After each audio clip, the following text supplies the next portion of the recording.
Hello Bangladesh, কেমন আছেন সবাই? ভাইরে ভাই, কুষ্টিয়াতে যা শুরু হয়েছে মনে হচ্ছে দেশে আর কোনো ক্রাইম নাই। সব ক্রাইম এখন ব্যানারের কাপড়ে আর প্রিন্টিং প্রেসে। ঘটনাটা কুষ্টিয়া ৩ আসনের। সেখানে জামায়াতে ইসলামীর হেভিওয়েট ক্যান্ডিডেট আমাদের পরিচিত মুখ আমির হামজা ভাই।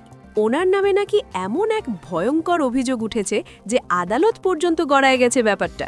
সবাই ভাবছেন কি করছে, ভোট চুরে, মারামারি নাকি ব্যাংক লুট?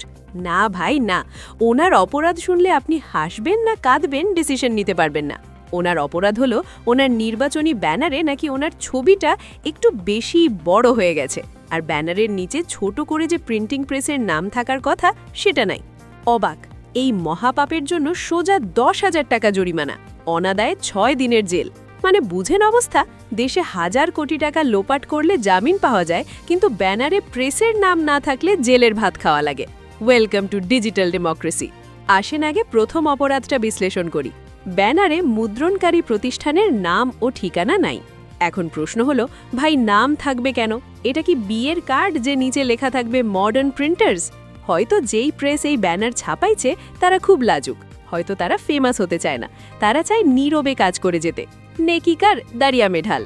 অথবা এমনও হতে পারে প্রেসের মালিক ভাবছে, ভাই জামায়াতের ব্যানার ছাপাইছি, নাম দিলে আবার কোন ঝামেলায় পড়ি, তার চেয়ে নামটা হাইড করে রাখি, মিস্টার ইন্ডিয়া হয়ে যায়। কিন্তু আমাদের নির্বাচন কমিশনার বিচারিক কমিটি তো শার্লক হোমস, তারা আতশ কাঁচ দিয়ে খুঁজে বের করছে যে এই ব্যানারের কোনো মা বাবা নাই, মানে প্রেসের নাম নাই। আর এই নাম না থাকার কারণে বিচারক আরিফুল ইসলাম সাহেব রায় দিলেন, হবে না, 10,000 টাকা বের করেন। আচ্ছা ভাই, প্রেসের নাম না থাকলে কি ভোটাররা কনফিউজড হয়ে যাবে? তারা কি ভাববে, হায় হায়, এই ব্যানার কি আসমান থেকে নাজিল হয়েছে নাকি জিন পরীরা ছাপাইয়া দিয়ে গেছে? এবার আসি দ্বিতীয় অপরাধে। এটা আরও ইন্টারেস্টিং। অভিযোগ হলো নির্ধারিত আকারের চেয়ে বড় মাপের ছবি ব্যবহার করা হয়েছে। ভাই, বাংলাদেশে পলিটিক্স মানেই তো শো অফ। এখানে নেতার ছবি যদি চাঁদের চেয়ে বড় না হয় তাইলে কি আর নেতা মনে হয়?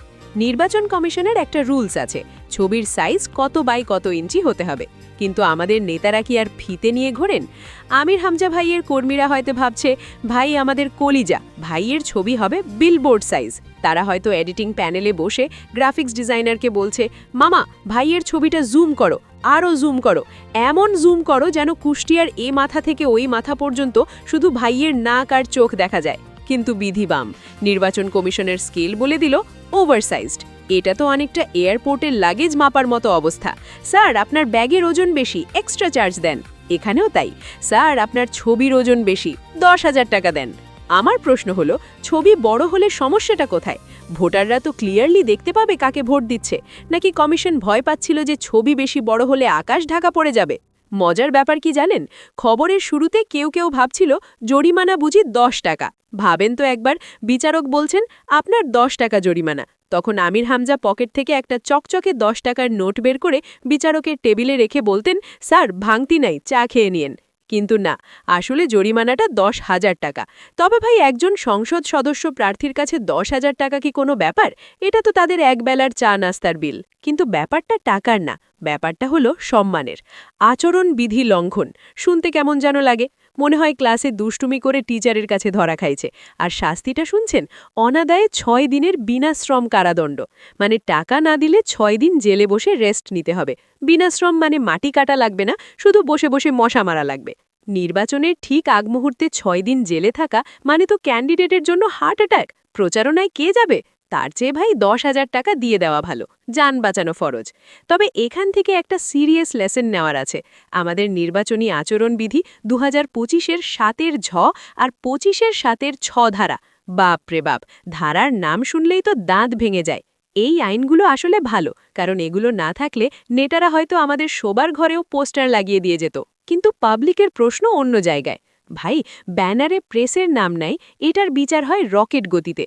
ছবি 1 ইঞ্চি বড় হয়েছে, এটার রায় হয় মধ্যরাতে। কিন্তু যারা নির্বাচনের নামে কোটি কোটি টাকার নমিনেশন ব্যবসা করে, যারা পেশি শক্তি দেখায়, যারা হলফনামায় সম্পত্তির হিসাব লুকায়, তাদের বেলায় কি ফিতে দিয়ে মাপা হয়, নাকি তখন ফিতেটা একটু ইলাস্টিক হয়ে যায়?